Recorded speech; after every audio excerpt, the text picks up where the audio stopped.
Good morning, everyone. This is your Nilofer ma'am. I hope you all are fine at your homes and your tests of internal assignment 2 were good.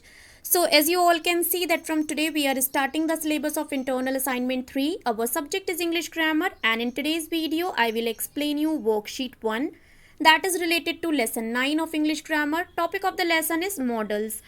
So the explanation of the topic I have already provided you in your WhatsApp group through YouTube link, and I hope you all have seen that video and you all have understood the topic well. Now let's see what we will discuss under today's worksheet. In today's worksheet we will discuss about the definitions that is related to models only. So like always, before starting the work, you all have to mention today's date in your copies, that is 29 July 2021. With this you have to mention online classwork in your copies, and with this you have to mention lesson 9 in your copies. You have to mention the topic also, that is models. Now let's see the definitions. The first definition is of helping verb. So as we have already discussed that modal is also a type of helping verb, and helping verb is also called auxiliary verb. So before understanding about modals, it is very important to understand about the helping verb. So why do we use helping verb and what is the use? Let's see the definition. It is used before the main verb to show the different forms of tense, the person and the number of the subject. So if we have to show the different forms of tense in a sentence, the person of a sentence and the number of the subject, so we have to use helping verb according to it. From the example you can understand it better. Here you can see Vipul is playing chess. So here we have used is, which is helping verb, which is helping the verb, and it is showing that Vipul is single subject. And because of is, we are able to understand that it is present continuous tense. Vipul is playing chess. Second sentence you can see, you may play in the evening. So here may is a modal which is also a type of auxiliary verb.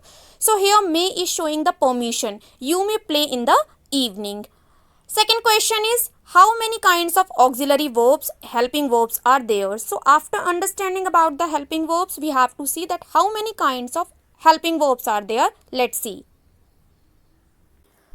So the answer is there are two types of auxiliary verbs. So let's see the types of auxiliary verbs. First one is primary auxiliaries. So that is be, have and do.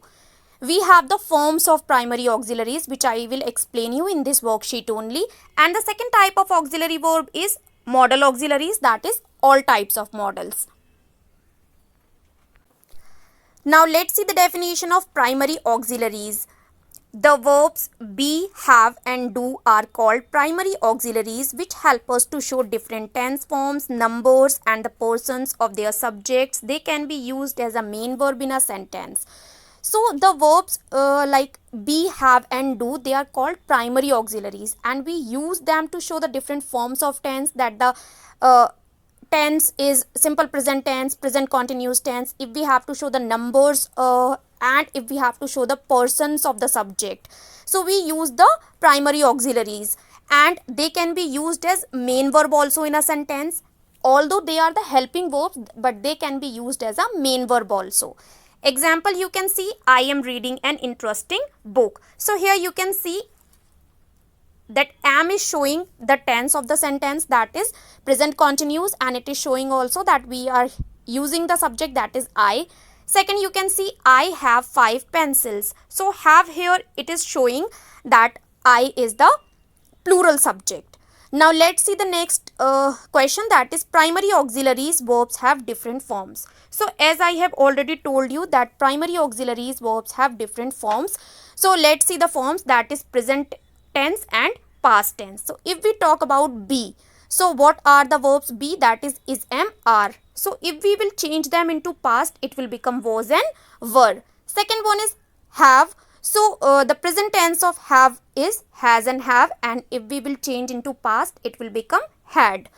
Next one is do, and the present tense of do is do and does, and past tense is did. So if you are watching anywhere be, have and do and their forms, past form and present form, that means they are primary auxiliaries. So these were the definitions related to modals. The remaining definitions I will explain you in the next worksheet. I hope everything is clear to all of you. If still any confusion is there, so you can ask me on the WhatsApp also. I'll meet you in the another explanation video. Till that, keep learning, stay home, stay safe. Bye bye everyone.